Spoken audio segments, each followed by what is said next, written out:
Alright, Miss Morgan, so I'm sorry it's taken me so long, but the last time we read, Vanetta got a little bit too big for her britches, and she stole a marker from the center and took it home, and she colored Miss Patty Cake's Fern's doll, colored her all over so she wouldn't be white anymore, because Vanetta was tired of people picking on her and her sisters because of that white baby doll. She was sick of having to take up for her little sister Fern.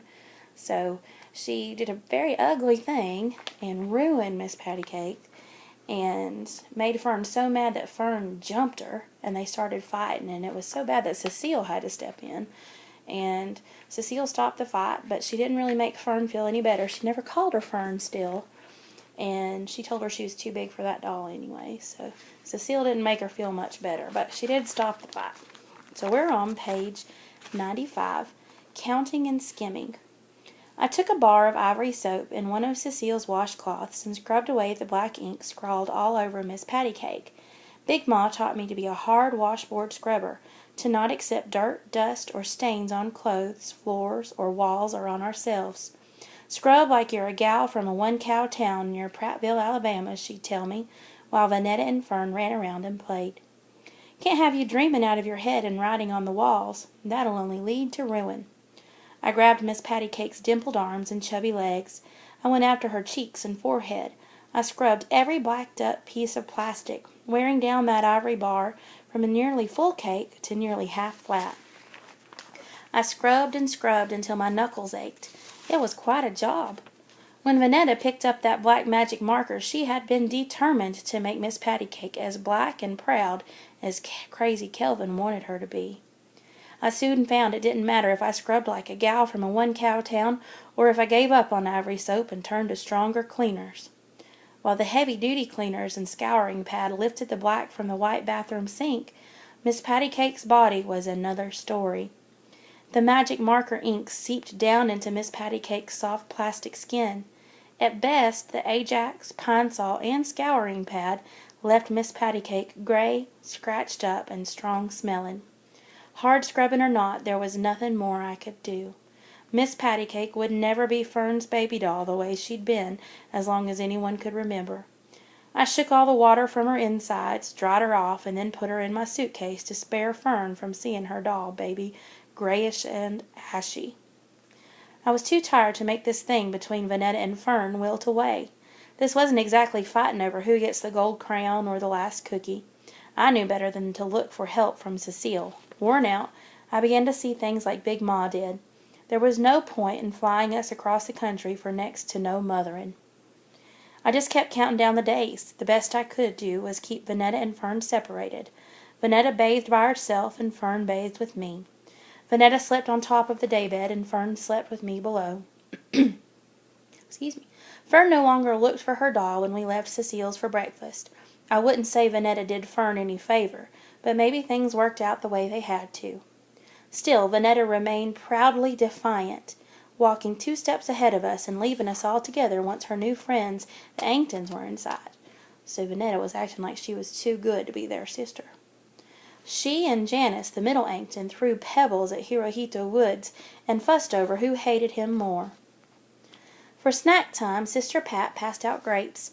After we ate our fill, Sister Makumbu gave us a lesson on the California grapes that we had just eaten, and how the migrant workers who picked them had to fight for their rights. I don't think the lesson went the way Sister Makumbu had planned. Everyone felt badly for having eaten the grapes. The room was quiet. Then Sister Makumbu announced free time for the next hour. All the kids went wild at the prospect of running around in the park for an hour, but Fern and I didn't feel like running with them. Sister Pat had classes at her college and had to leave. When all the kids except Fern and I ran out to the park, I asked Sister Makumbu if she had any chores or if she needed any help in the classroom. Not that I wanted her embarrassing me, having me stand up in front and rotate around the sun. It just felt strange, my Timex ticking and me having nothing to do.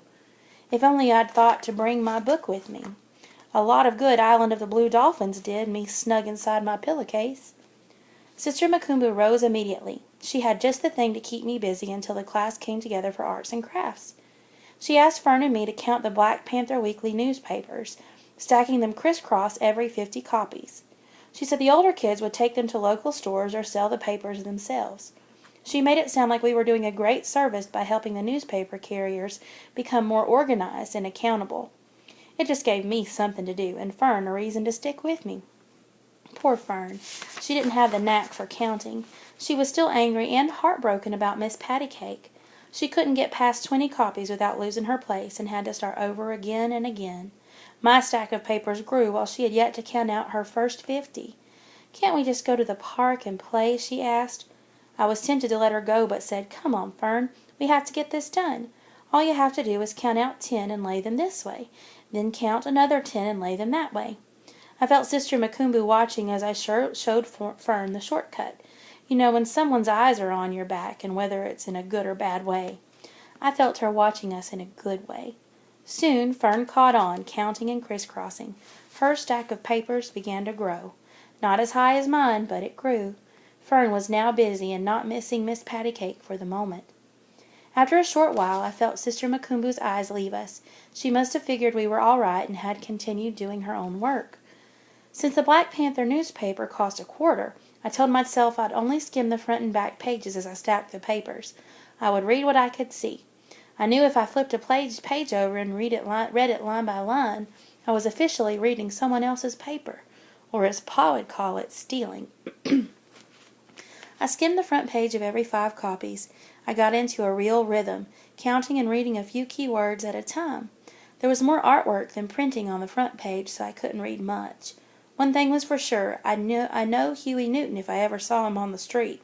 You couldn't help but see Huey Newton all over the newspaper. His face was cocked slightly in the upper corner of the paper, like the president's face on a dollar bill. Now the Black Panther leader was in prison where he belonged, according to Big Ma. As I counted, I dug Huey's corner picture, him wearing his beret, looking cool and revolutionary. I flipped open a newspaper quickly, skimmed the article in 5-second glances at a time, then flipped it close. The article was about Huey talking about Bobby. There was also a photograph of people protesting that I wanted to get a better look at. There were people carrying the same kind of signs that we had colored in.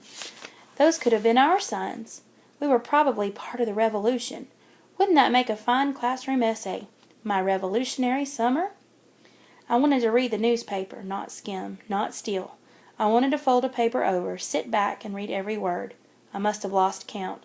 I was too busy imagining a Black Panther carrying our Free Huey sign. Too busy to notice my neat stack had grown into uneven bundles, with either more than 50 or less than 50 newspapers. "Sister Delphine?" Sister Macumbu stood before me with a smile on her face. "Nuts," Fern said, because Sister Macumbu's voice had startled her, making her lose count. She began to recount. "Yes, Sister Macumbu," I answered weakly. I hadn't even heard her get up from her chair, or felt her eyes on my back. It wasn't like me to get lost like that. "Do you want to read a newspaper?" And embarrassed, I'm not the kind to be embarrassed. Thank goodness she was a teacher, and not some boy who could read the thoughts spinning in my head. I nodded my yes, which only felt worse since I was not a nodder. I dug out my 2 dimes from last night's change. "I'll bring a nickel tomorrow," I said. She smiled and said, 20 cents will be fine, Sister Delphine. You're entitled to a worker's discount." I was too embarrassed to say thank you, and gave her another nod. I took my newspaper and folded it twice to read about Huey, Bobby, and the protesters later. Now, instead of having 2 of the 10 dimes needed to call Pa and Big Ma, we were back to having no dimes. Fern and I kept counting and stacking.